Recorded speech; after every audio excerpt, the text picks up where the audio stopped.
The sky was just beginning to bruise with the light of morning when the rumble began, low at first, like thunder still deciding whether to fall. A line of bulldozers crept down the dusty road, yellow steel glinting beneath the faint lavender of dawn. Diesel engines coughed smoke into the cold air, and the birds, sensing the disturbance, scattered from the tree line.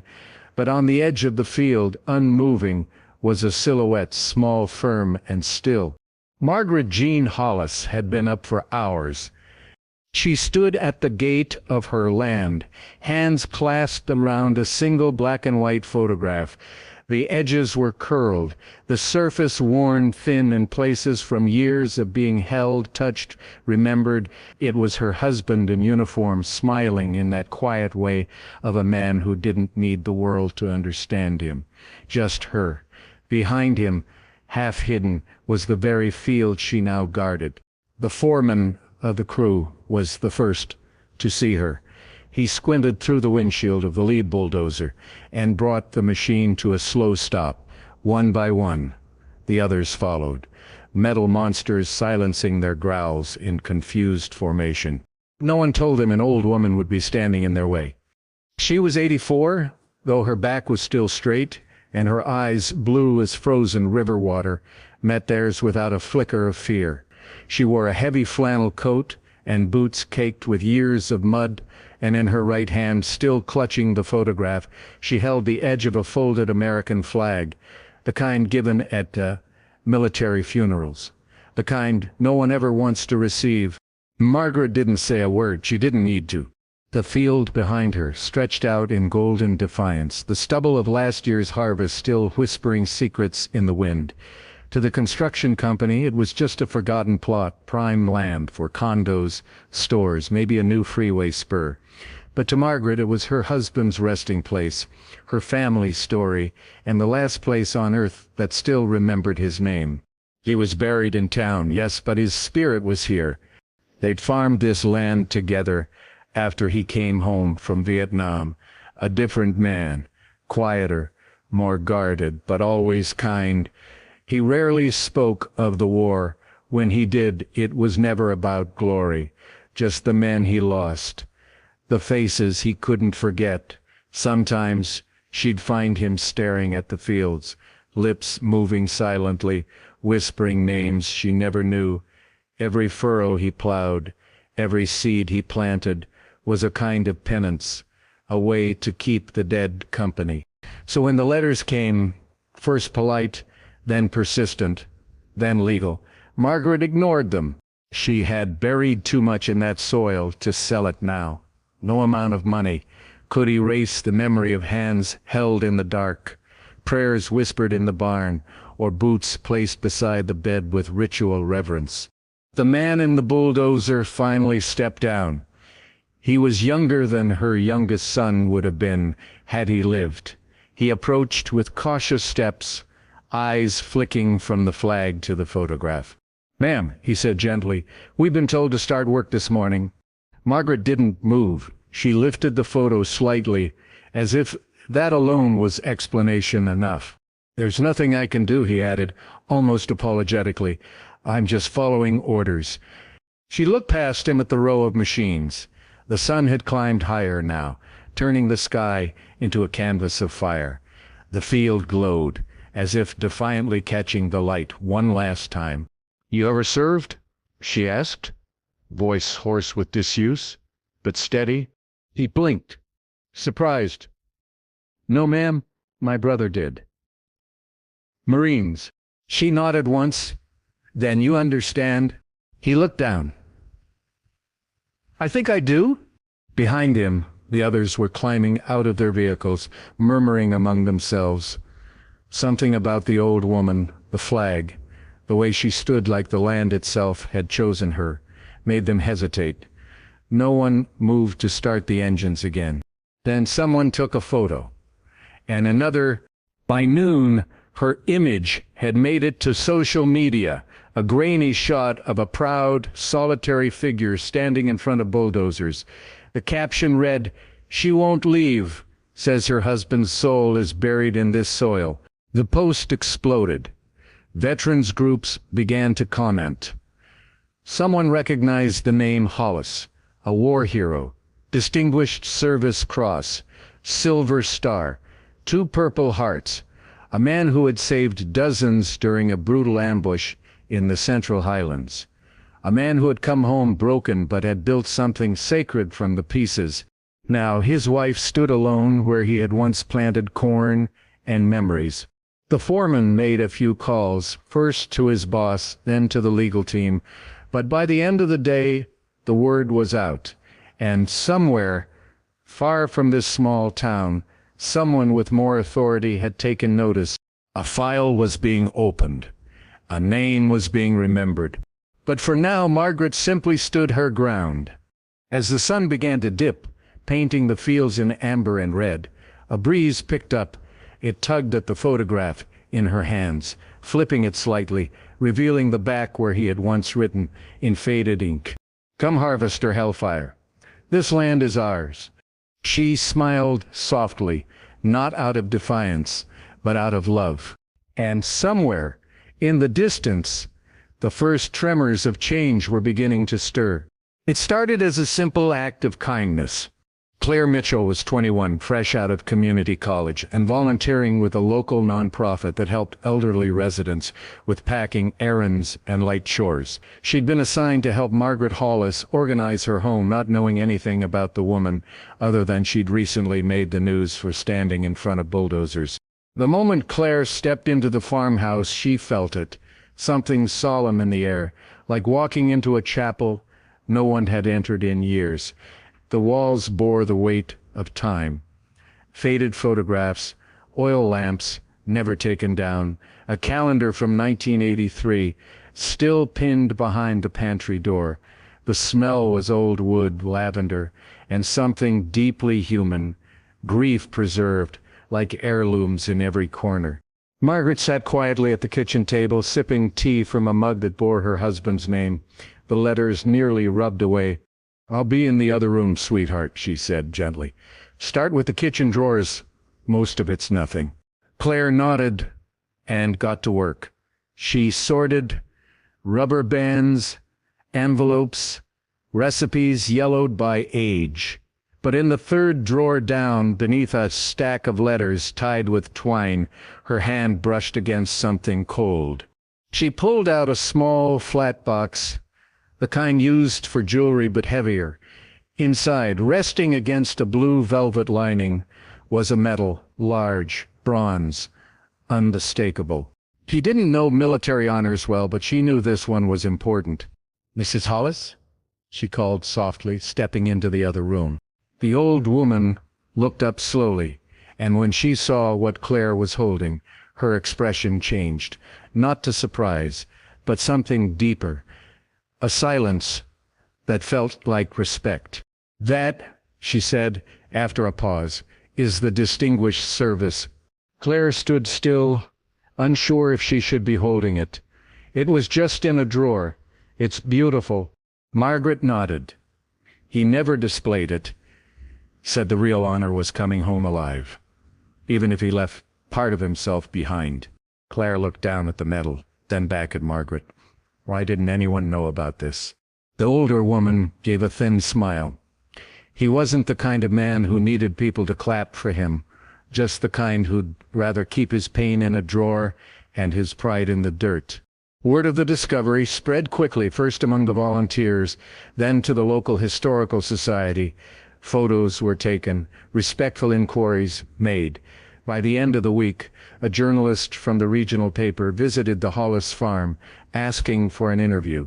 Margaret declined. Let the medal speak for itself. But the medal didn't just speak. It shouted. The article was published under the title, "Valor in Silence, the Farmhouse with a Hero's Heart."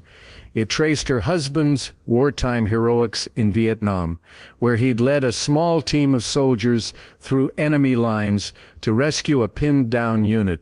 His bravery had saved 18 lives. He was wounded twice, refused evacuation both times, and returned to the front line after a week in the field hospital. He was promoted, decorated, and forgotten. The town, once divided about Margaret's refusal to sell her land began to shift. Neighbors who hadn't spoken to her in years now waved when they passed a local school, invited her to speak to a civics class. She declined again, but Claire went in her place, reading aloud the letter of commendation that had come with the medal. The students listened in silence. One boy, the son of a retired army sergeant, stood at the end of class and saluted. It was more than a gesture. It was remembrance. Veterans began visiting the Hollis farm. Some just stood at the fence, others left flags, notes, or patches from their units. A few sat with Margaret on the porch, sipping tea, swapping stories about people they had known, things they had seen. They never stayed long, just enough to honor a place where silence had weight and a name mattered.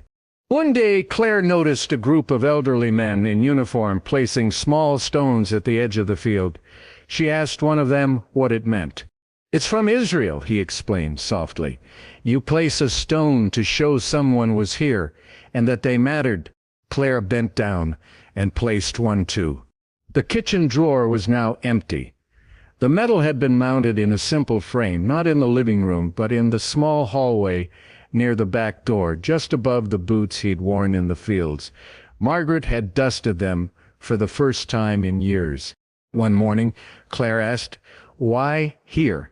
Why not put it where people can see it?" Margaret looked at the wall, and then out the window. "Because he always left through this door," she said. "Every day, rain or snow. I want the medal to greet the light first." Claire smiled, but there was a lump in her throat she couldn't swallow. That evening she posted a photo of the medal, just the frame, the worn boots beneath it, and a caption that read, "He never asked to be remembered, but we're remembering him anyway." It was shared over 10,000 times in a single night. But what none of them knew, what not even Margaret realized, was that one of those who saw the photo would recognize the name in a way no one else could. The young pilot in the National Guard, scrolling through his feed on base, paused when he saw the name Hollis. His grandfather had once told him about a man who'd saved his life in Vietnam, and the name etched on the medal was the same one from those stories. He sat back slowly, heart pounding. The past was no longer silent. It was about to fly. Second Lieutenant Nathaniel Nate Carver didn't sleep well the night before the training flight. It wasn't fear. Not exactly. Piloting an H-64 Apache for the National Guard was something he had trained for, lived for. But sometimes in the quiet hours before dawn, when the base fell silent and the cold air turned breath into fog, he'd find himself caught between two worlds, the one he was flying over and the one his grandfather never quite left behind. Nate had always known there were things his grandfather wouldn't say out loud. Staff Sergeant Charles Carver had been a hard man to know in peacetime. A loving grandfather, yes, but distant in his own way, stoic, deliberate, with a quiet reverence for small things, how boots were placed by the door, how flags were folded, how photographs were framed and never moved. The man had passed away 2 years earlier, but his stories lingered in fragments like the one Nate remembered now, told only once during a late-night talk on the back porch. There was a man named Hollis, his grandfather had said, saved my life in '69. Didn't have to. We were ambushed, pinned down bad. I thought I was done. He went back for me. Nate had been too young then to understand the weight of those words, but he remembered how his grandfather's voice had cracked. A pause, a deep breath, and the quiet addition, "Never got to thank him proper." So when Nate saw the name Hollis again, scrolling through his social feed in the dim light of the barracks, it stopped him cold. The photo was simple. A medal, some boots, and a name, James Hollis. He stared at the post, heart slowing, then speeding again. Something in him knew it wasn't coincidence. It wasn't just a shared name. It was him. The man who had gone back under fire to carry his grandfather out of hell. Nate leaned forward, searching for more. The farm, the protest, the old woman standing at the gate. It all fell into place, like pieces of a map, drawn from memory. He clicked through the article, read the accounts, saw the photo of Margaret with the medal. His wife, he whispered. The next morning, as his unit prepared for a low-altitude navigation training exercise over the region, Nate made a quiet inquiry with his flight officer. It was nothing formal, just a question about flight corridors and discretionary deviations for training purposes. He'd mapped it carefully, citing weather conditions and visibility. But in truth, he had a different target in mind. He wanted to fly over that land. He wanted to see it, to feel it, to honor it. The flight was cleared just after those 600 hours. By 0640, Zuri, the Apache lifted from the tarmac, rotors slicing the air with mechanical precision. Nate was in the front seat, controls in hand, eyes sharp as the bird cut eastward through the pale sky. Fog curled over the hills like smoke from an old battle, and the world below woke slowly. Fields blinking in the sunrise, roads empty, fences standing like sentinels in the stillness. At 0713, he saw it. The field was quiet now. The bulldozers parked at the edge, motionless. A few vehicles were nearby, journalists perhaps, or locals come to bear witness. But in the center of it all, at the edge of the property, stood the farmhouse. And on the porch, a solitary figure. She stood like time itself had rooted her in place, a coat pulled tight against the wind, a flag folded beside her, a chair nearby, empty but waiting. Nate hovered, circling once. Not low enough to startle, just close enough to be seen. Through the cockpit glass, he saw her look up, and he saluted. It wasn't protocol, it wasn't procedure, but it was necessary. In that moment, the Apache helicopter, a machine built for war, became something else entirely. It became a message, a reverent whisper from one generation to another.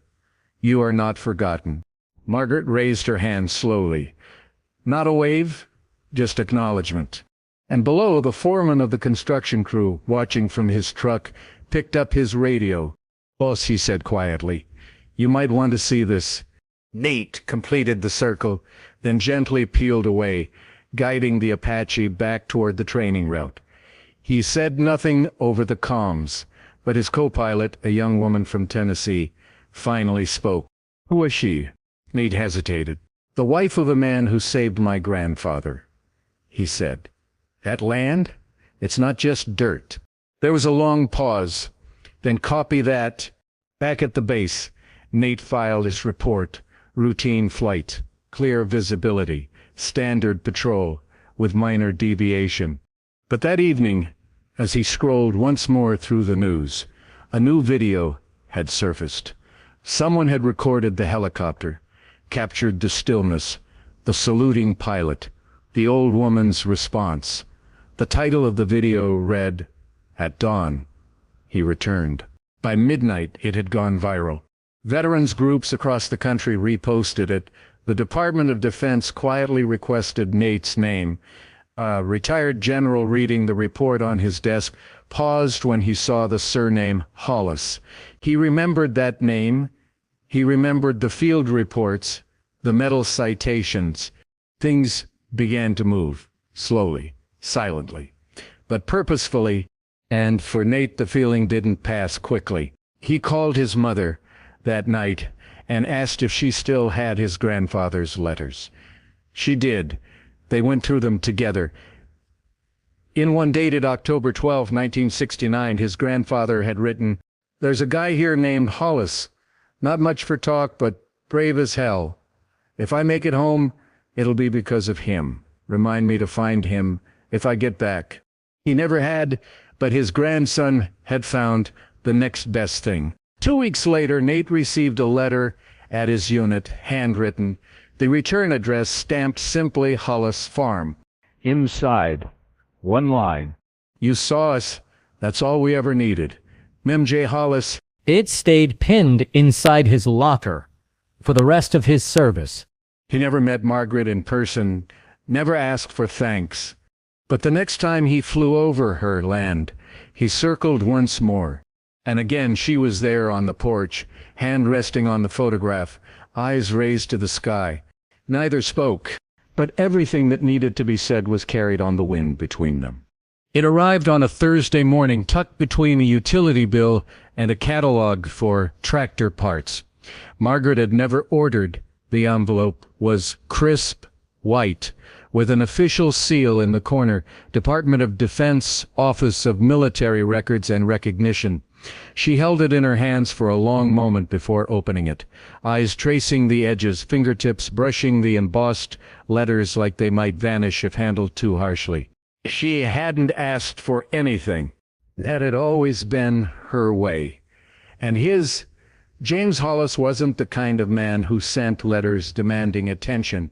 He had done what needed to be done, and then he'd come home quietly, with his boots muddy and his soul bruised, but intact. When the medals came, he thanked the courier and tucked them away. When the newspaper wanted an interview, he declined. The men who didn't come home deserve the story, he told Margaret. I just carried it for them. But now, decades later, with the land under siege and the past stirred back to life by a helicopter's shadow, something had shifted. Somewhere deep within the machine of bureaucracy, a name had lit up again, and this time someone had chosen to answer. Margaret opened the envelope with steady hands. The letter was printed on thick paper, formal and exact, but as she read, the corners of her eyes began to blur. It began with acknowledgement, recognition of the Distinguished Service Cross awarded to Staff Sergeant James Hollis. Details of his actions on June 9, 1969, during Operation Wayne Gray, how he exposed himself to enemy fire to rescue wounded comrades, how he refused evacuation, and how, despite shrapnel wounds, he led his unit to safety. But it was the second paragraph that brought her to stillness. It expressed regret, not just for the delay in recognition, but for the absence of support, emotional, psychological, material, that had followed. It acknowledged the systemic failures that had left men like James to carry their burdens in silence. It named the silence as a wound of its own. We write to you, Mrs. Hollis, it read, not just to recognize your husband's bravery, but to apologize for the decades in which his service and your sacrifice remained in the shadows. There was mention of benefits, of backdated honors, of the possibility to enter his name in a national roll of valor. But those details blurred behind her tears. She folded the letter once, then again placed it on the table beside the photograph. Outside, the wind moved through the fields like an old friend come calling. Claire arrived a few minutes later to bring groceries and found Margaret sitting at the table, her hand resting on the letter as though it were the final chapter of a book too sacred to close. He was always proud, Margaret said softly, not looking up. But I think this would have made him feel seen. Claire read the letter and cried. She wasn't alone. Word of the letter reached the local paper again, then a regional television station. A retired colonel called the house, offering to visit. A military historian drove from another state to sit in the living room and listen to Margaret's stories, not for a report, but for a record. He deserves to be remembered, the historian said, not just for the medals, but for who he was when the cameras weren't looking. Margaret nodded. That had always mattered more. Soon, a copy of the letter was framed and placed beside the medal in the back hallway, not for show, but so that anyone who came to the house, veterans, neighbors, volunteers, would know that silence had been broken, that justice, though late, had found its way home. And still, the pressure outside the gates mounted. The construction company hadn't withdrawn, not officially, but the air around the project had changed. Public opinion had shifted. Local officials, once indifferent, were now weary of the backlash. Signs had appeared along the road, hand-painted, nailed to trees, "Honor the land." The farm remembers justice for Hollis. A former city council member started a petition. A state senator mentioned the farm in a speech about veterans' rights. Claire's story was picked up by a national blog, then republished in a magazine for military families. And all the while, Margaret stayed in place. She moved less now, her knees aching in the cold. But each morning, she still stood at the porch with her tea. Sometimes she would read the letter aloud to herself, not for comfort, but to remember that someone, somewhere, had chosen to write it. Then, one morning, a new envelope arrived. It bore the seal of the governor's office. Inside was a formal notice, an invitation to a ceremony at the state capitol, recognizing James Hollis's military service and the enduring dignity of his widow. A bronze plaque would be dedicated. The governor would speak, veterans would attend. Margaret didn't want a stage, but she knew this wasn't for her. It was for the ones who had never been thanked. "I'll go," she said quietly, "but only if they say his name, and they say it first." The speech was televised, simple, sincere, and it began with the words, "Today we remember Staff Sergeant James Hollis." Not because he asked to be remembered, but because some names deserve to be carried forward. The applause was long, and not just polite, it was real.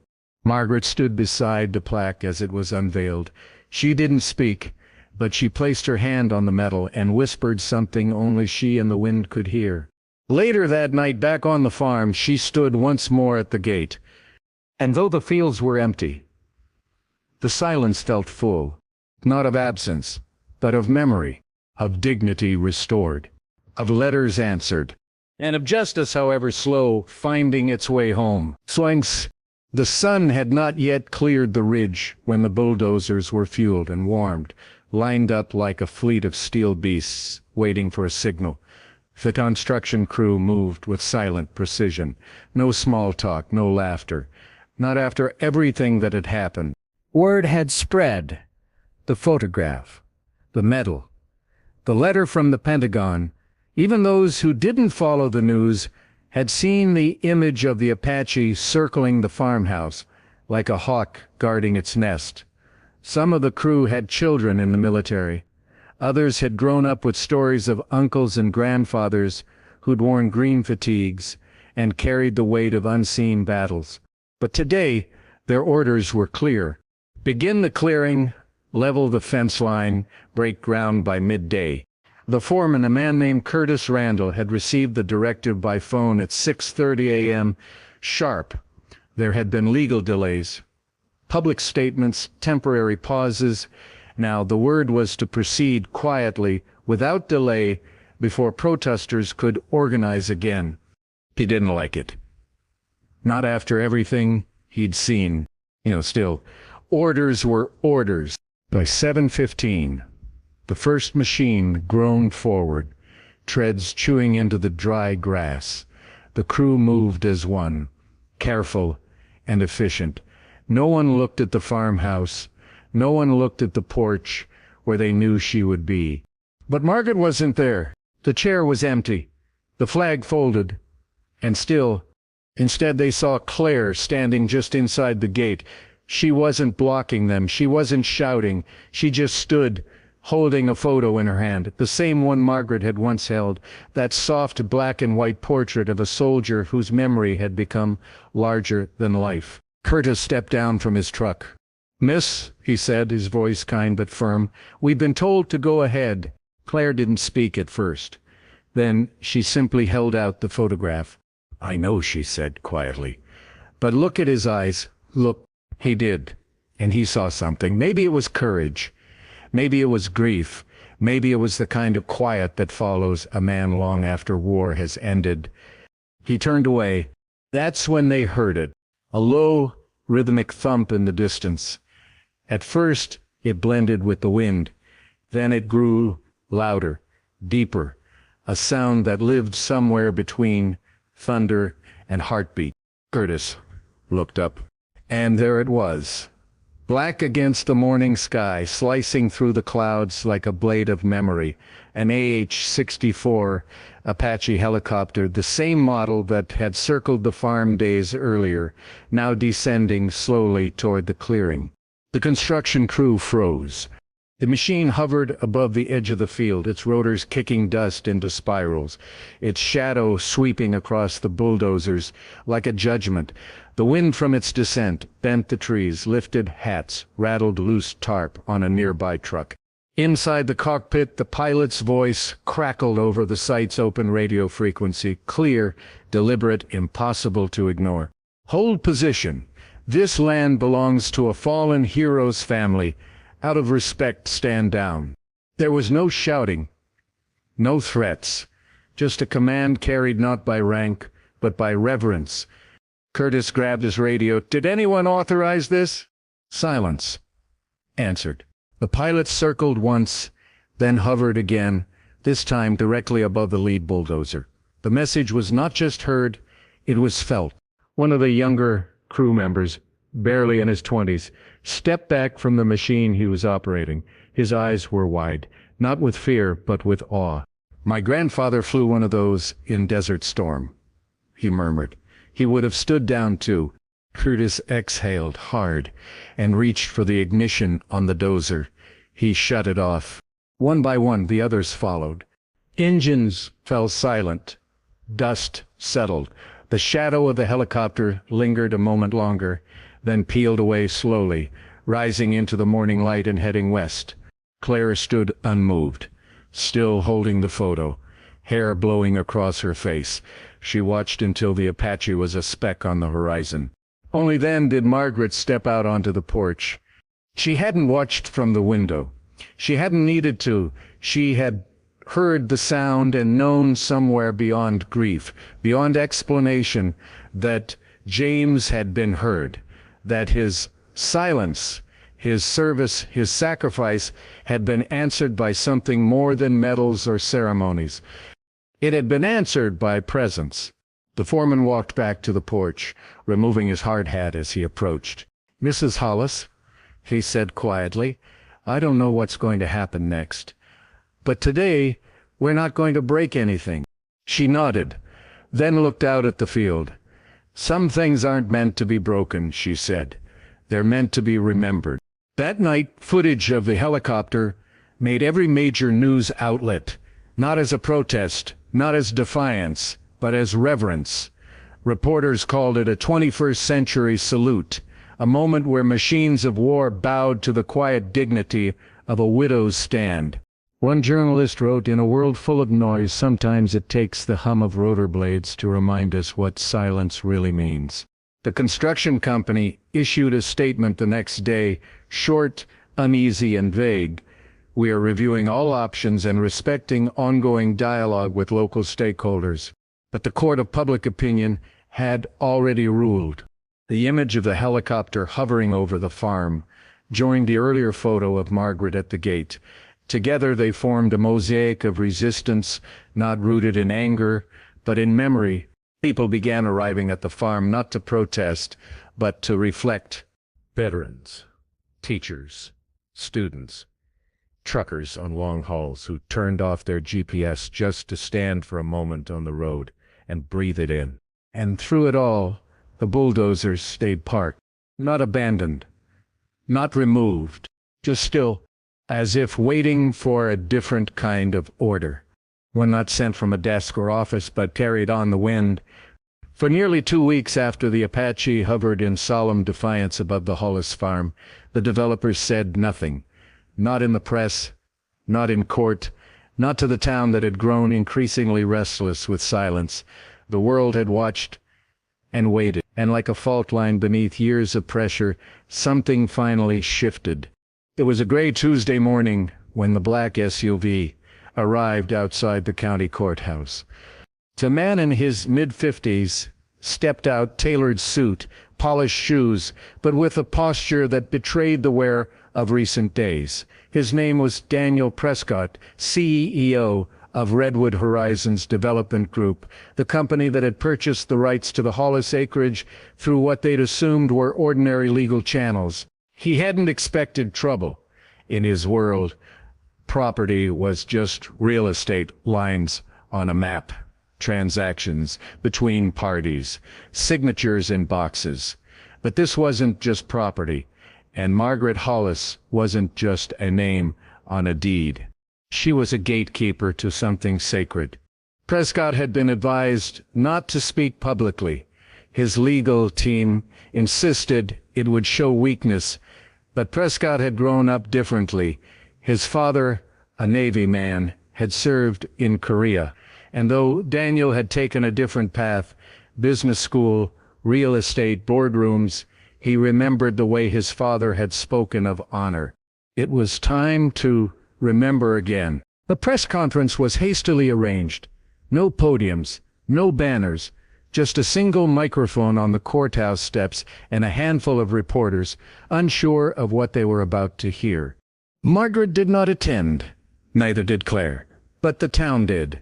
Veterans lined the back wall, arms crossed, silent but unmistakably present.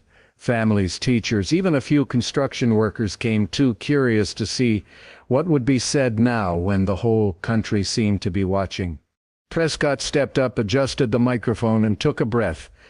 "My name is Daniel Prescott," he began, his voice steady, "and I am here today not to make a corporate statement, but a personal one."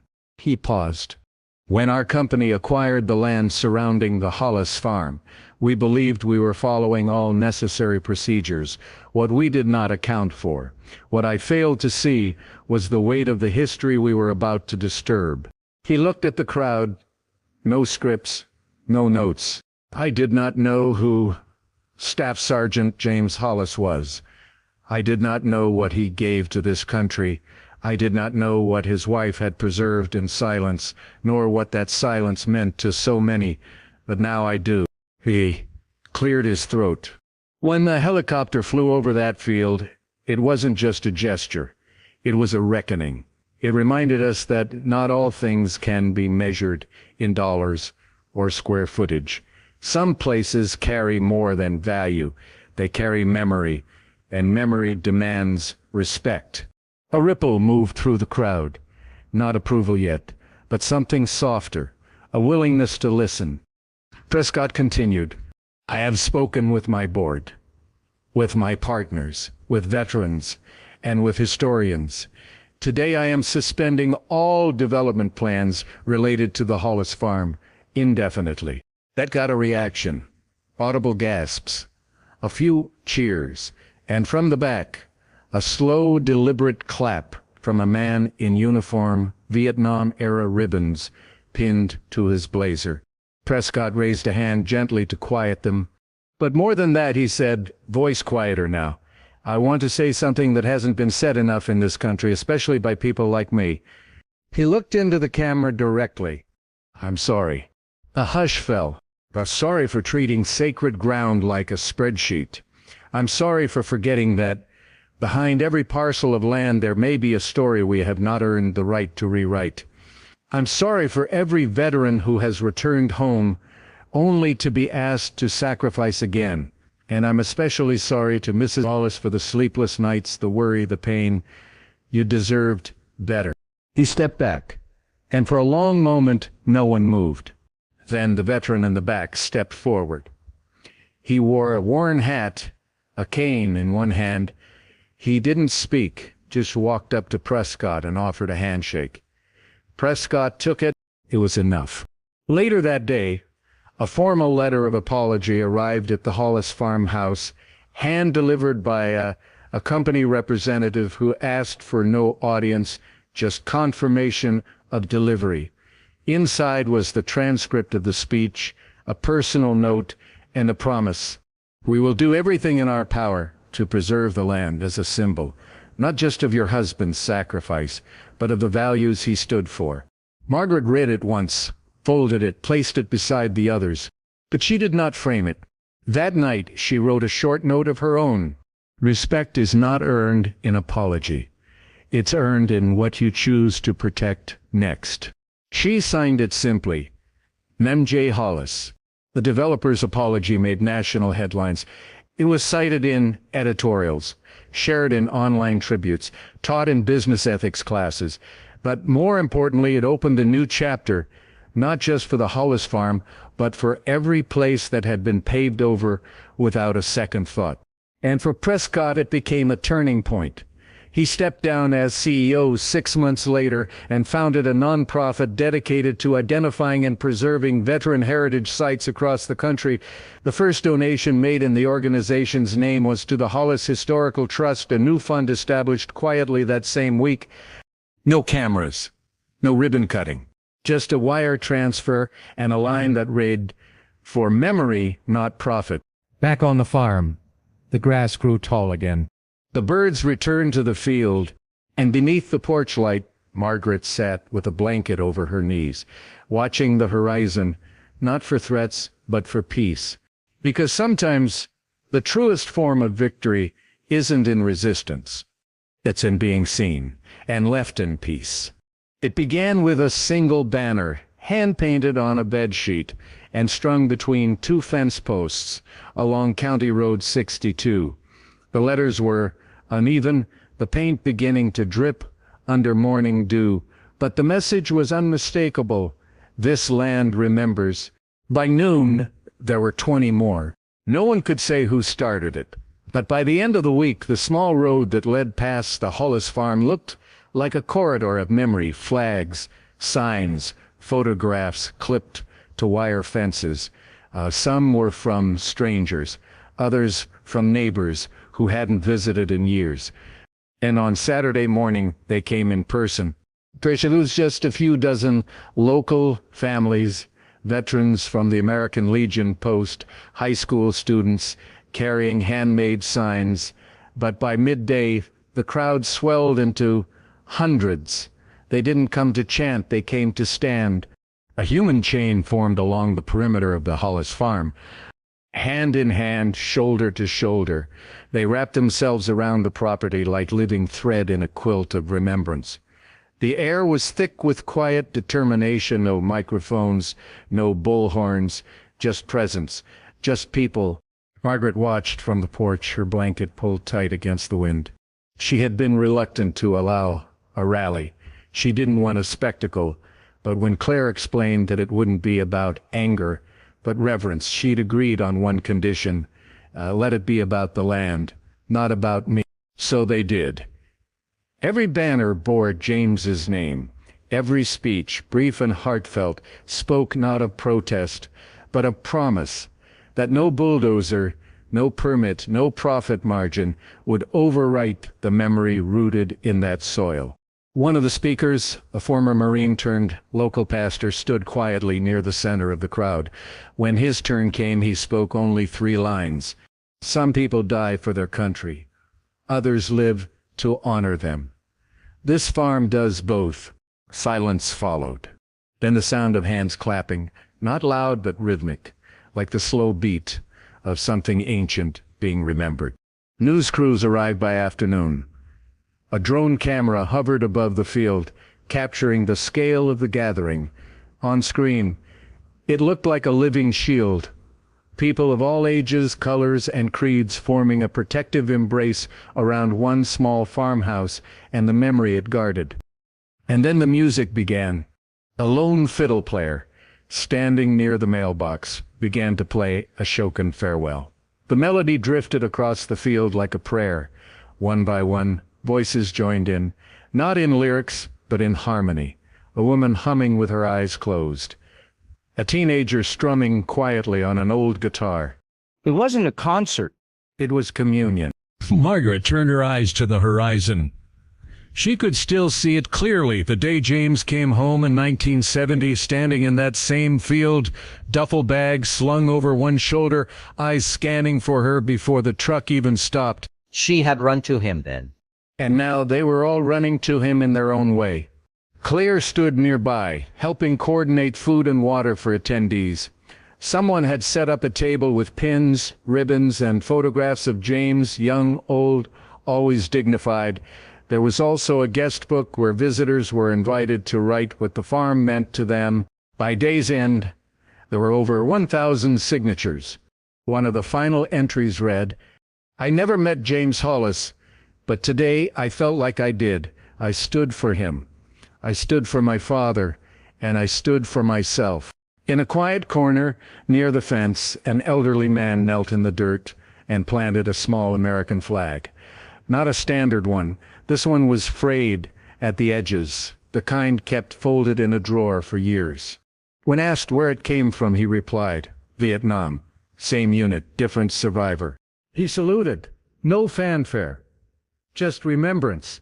That evening, as the last of the rally attendees drifted home, the property remained untouched, not by bulldozers, not by officials, but touched deeply by reverence. Margaret stepped down from the porch, helped by Claire. She walked the length of the driveway slowly, her boots crunching against gravel worn smooth by time. At the gate, she paused and looked down the road, lined with banners. She didn't cry, but she did whisper, "They came, James. You were right. They remember." The following day, a resolution was introduced in the town council chambers, signed by every local official, backed by thousands of residents. It declared the Hollis Farm a site of significant cultural and historical value and called for immediate protection under municipal code. The state's historical society, already in motion after the Pentagon letter, sent an inspector within days. His report began with an unusual sentence for such a formal document. "What I witnessed on the Hollis Farm was not just historical, it was holy." By the week's end, national advocacy groups had joined the call. Senators voiced support. Military heritage foundations pledged funding for preservation. But none of it would have mattered without the rally, because it wasn't politicians or media that preserved the farm. It was people who remembered, people who understood that land is not just soil, and silence is not absence.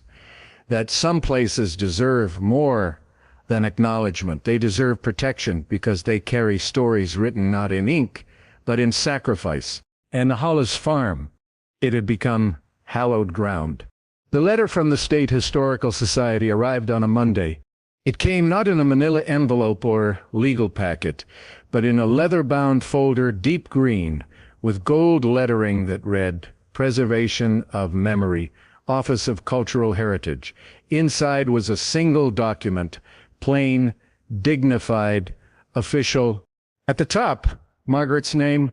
Below it, the words, "This property is hereby recognized and protected as a historical landmark by the state of name withheld in honor of Staff Sergeant James Hollis, United States Army, and the enduring cultural and moral legacy preserved by his widow Margaret Jean Hollis." She ran her fingers over the embossing. She didn't smile, but her eyes grew soft, the kind of softness that only comes when sorrow finds something solid to rest on. It wasn't just paper. It was permanence. The farm would never be sold, never be paved over, never be swallowed by steel and concrete. It had been lifted out of the claws of progress and into the arms of posterity. Claire was the first to speak when Margaret showed her the letter. "They can never take it now," she whispered. And she was right. Within days, the story had spread again, not with the heat of protest or the echo of conflict, but with a sense of victory rooted not in conquest, but in memory. News anchors spoke of it like a parable. "A battle was never fought here," one said. But something was defended, and it changed everything. The designation came with a plaque, solid bronze, 5 pounds, hand-cast in a veteran-owned foundry. It arrived in a crate padded with felt and reverence. Claire opened it with Margaret beside her. Together they read the inscription, "Hollis Farm. This land is preserved in honor of those who served and the families who carried their memory in silence, in sacrifice, in dignity." Beneath the text was the Distinguished Service Cross cast in relief. The town organized a small ceremony for the placement of the plaque. No big names, no press passes. Just people. The ones who had stood at the rally, the ones who had left notes, the ones who had driven hours just to kneel at the gate. Margaret asked that the plaque not be placed on the porch or the house. Instead, she pointed to a fence post near the eastern field. "That's where he first told me he wanted to build here," she said. "Well, let it start there." The sun was just beginning to set when the plaque was mounted. The air held that late autumn hush, crisp and golden, like the land itself was taking a long, grateful breath. A retired colonel from the State Veterans Commission delivered the only speech.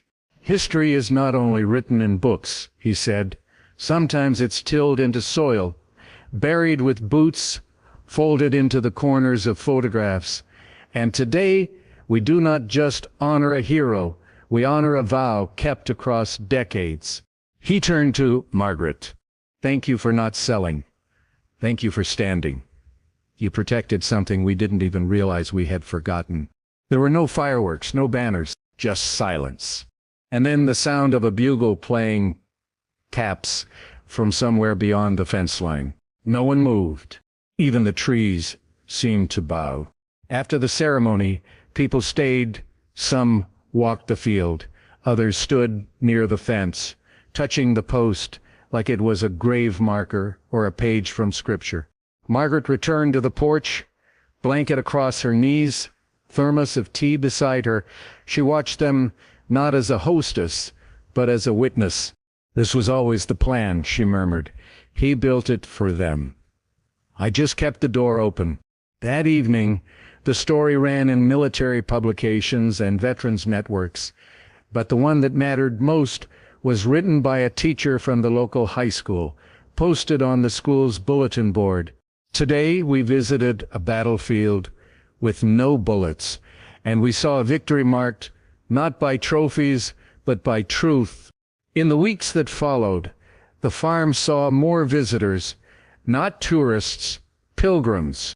Fathers brought their sons, grandmothers brought old letters, teachers brought students who didn't yet understand but would remember.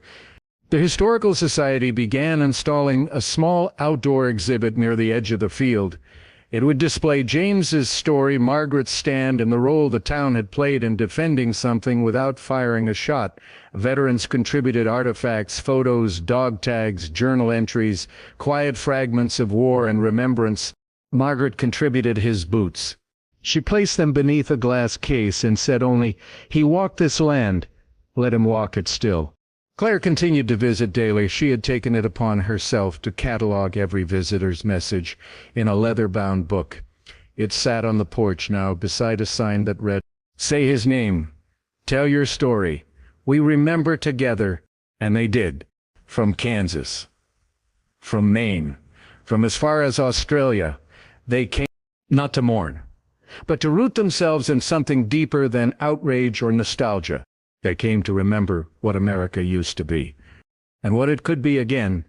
On the last page of the guest book that winter, a child wrote in crooked letters, "My daddy said this land is important, so I brought my rock, and now it's important too."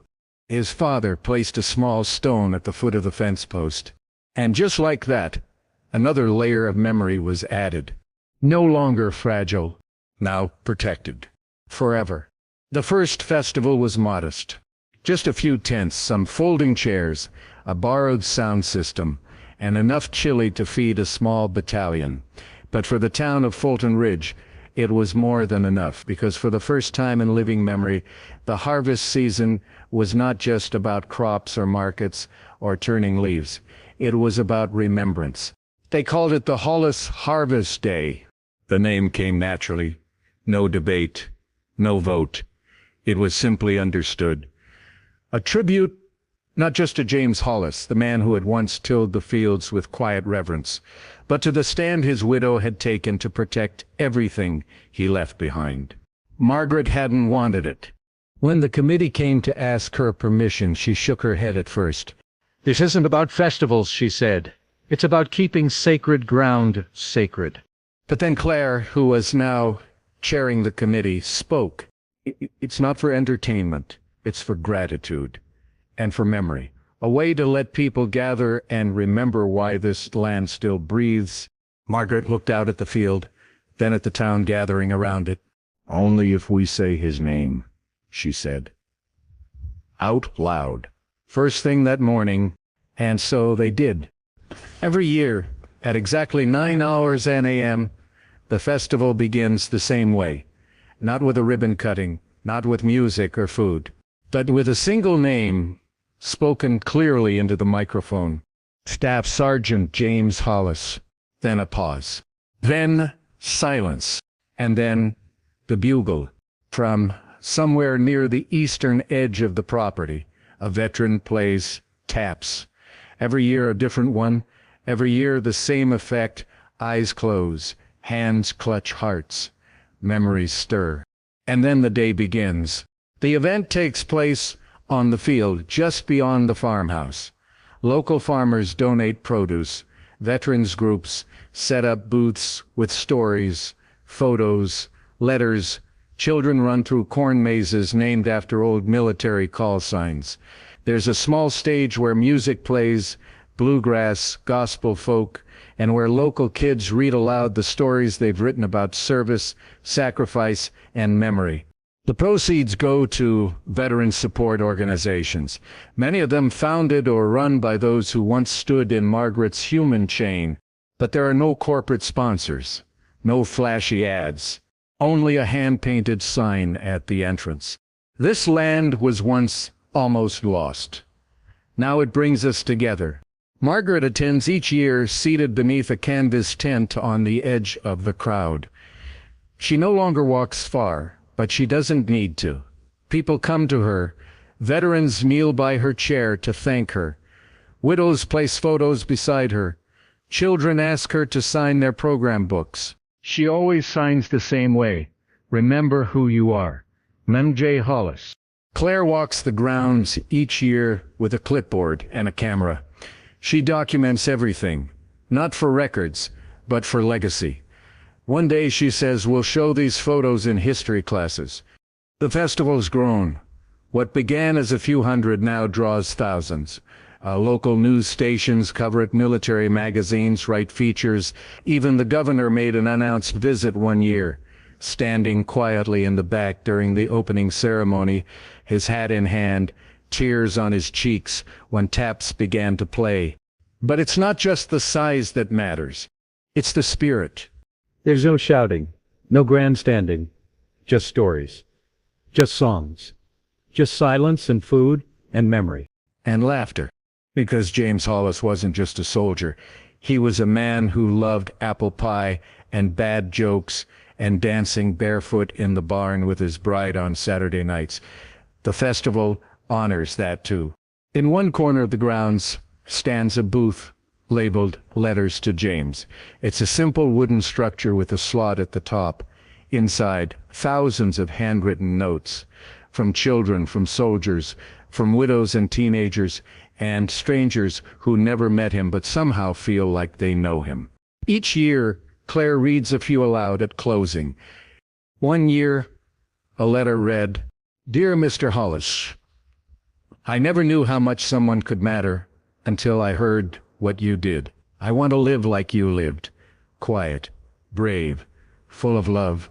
Margaret cried quietly that night, not because she was sad, but because that letter said everything she had spent her life trying to say. That year, a small girl placed a dandelion beside Margaret's chair. "For him," she said. Margaret nodded. He'd have liked that. At dusk, the field glows with lanterns. Families lay out blankets. Veterans light small candles and place them in rows near the edge of the old fence line. It becomes a sea of flickering stars. And every year, at exactly 8:45 p.m., a recording is played. It's James's voice, taken from an old cassette Claire discovered in the farmhouse attic, one he had recorded for Margaret before deploying. It's scratchy, it cuts in and out, but the words are clear. If you're hearing this, it means I made it back. Or maybe I didn't. Either way, I want you to know I never left. Not really. My boots will always be on that soil. And your hand will always be in mine. The crowd listens. Every time, then the music fades in, an old hymn, soft and warm. And the people stay just a little longer. Because on that land, under those stars, they're not just celebrating harvest. They're harvesting memory. Together. The farmhouse was quieter now. Winters passed more slowly, and Margaret no longer tended the fields. Age had narrowed her world to the porch, the window, the pages of letters she read again and again, but the house was never empty. Not really. It was full of memory, and now full of purpose too, because the story hadn't ended. It had simply passed on. The legacy found new roots in her granddaughter, Emma Hollis. Emma had grown up in the city, far from the rhythms of rural life. Her parents had taken her away young, chasing jobs, chasing change, but every summer they returned to the farmhouse, where Margaret would wait with a jar of lemonade and a hug that smelled like old books and fresh air. As a girl, Emma hadn't understood the silence. The way Margaret touched the photo on the wall, or how she paused in the field and seemed to hear things no one else could. She hadn't understood the boots by the door, or the folded flag that was never moved. But as she grew older, something began to stir. At 14, she volunteered at the local library, reading books about Vietnam, about service, about history. At 17, she gave a speech at the Hollis Harvest Festival that made every veteran in the crowd rise to their feet. And at 22, she made a decision that surprised no one. She became a history teacher at the local high school. Not because it paid well, not because it was easy, but because it was necessary. I want to teach them where they come from, she told Margaret one morning, sitting by the window. Not just in blood, in meaning. Margaret had nodded, tears tracing lines that time had already written. Make them remember. And she did. Emma's classroom became more than just a space for facts and dates. It became a place of remembrance. She hung a copy of her grandfather's photograph on the wall, framed in wood from the old barn. Beneath it a plaque that read, "Silence is also history. Listen closely." Each year, she took her students on a field trip, not to a museum, not to a battlefield, to the farm.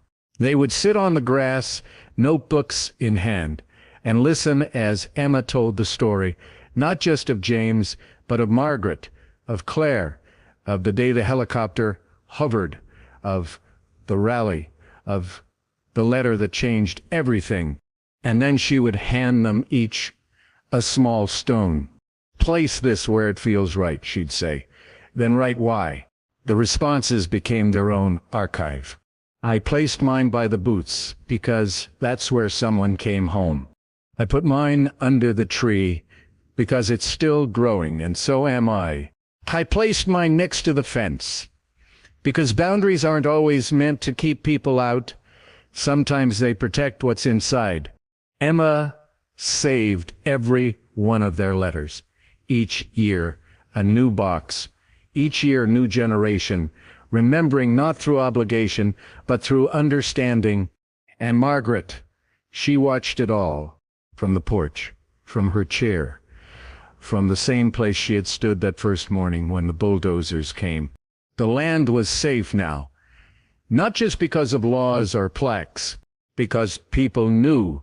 And when Margaret passed quietly one spring morning, tea still warm beside her, Claire holding her hand, Emma on her knees beside the chair, the world did not mourn with sirens or spotlights. It mourned in silence. The town held a service, not in a church, but on the field, at sunrise, where her stand had begun. Hundreds gathered, veterans, children, teachers, workers.